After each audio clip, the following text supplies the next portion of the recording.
Annie, welcome to our garden. This is my lifeline, This is what keeps me happy, and I bought this house for the garden, nothing else. A place of tranquility and peace, but life has not always reflected these feelings for Dr. Bharat Pankhania. His determination to support others has taken him across the world.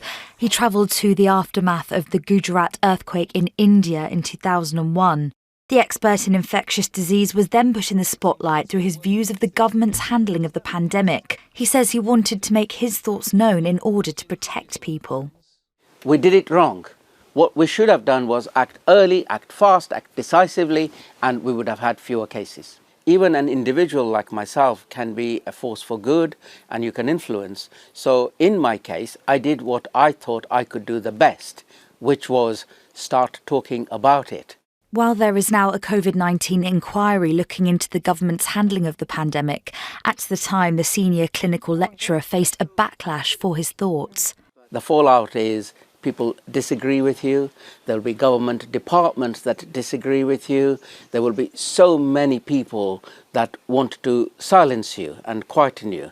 And then there are, of course, people who also find your email and write to you and write either racist things, abusive things. Do I next expect a parcel in the post? Do I next expect smashed windows? This is not the first time Dr. Bharat and his family have faced adversity. He was born in 1960 to Indian parents in Kenya.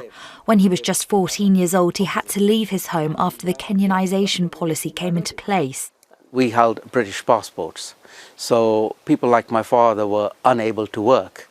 And as a result of not being able to work, because you needed a work permit, we became poorer by the day.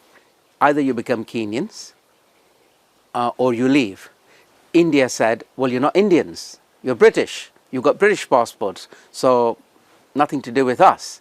So we were caught in limbo whilst the immigration services in the United Kingdom allocated us a visa to come to the UK. In the morning I was at school, I was summoned to the headmaster's office mid-morning.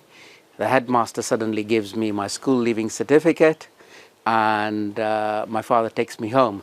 So I never said goodbyes to any of my friends. Once his family had arrived in England, Dr. Bharat was put in a class with other students who were immigrants. They were not expected to take exams and were told they would leave school at 16. I sneaked into a library, wrote down, remember, no photocopiers, so I wrote down the syllabus for all the subjects, and I went through that subject line by line, item by item, and I taught myself.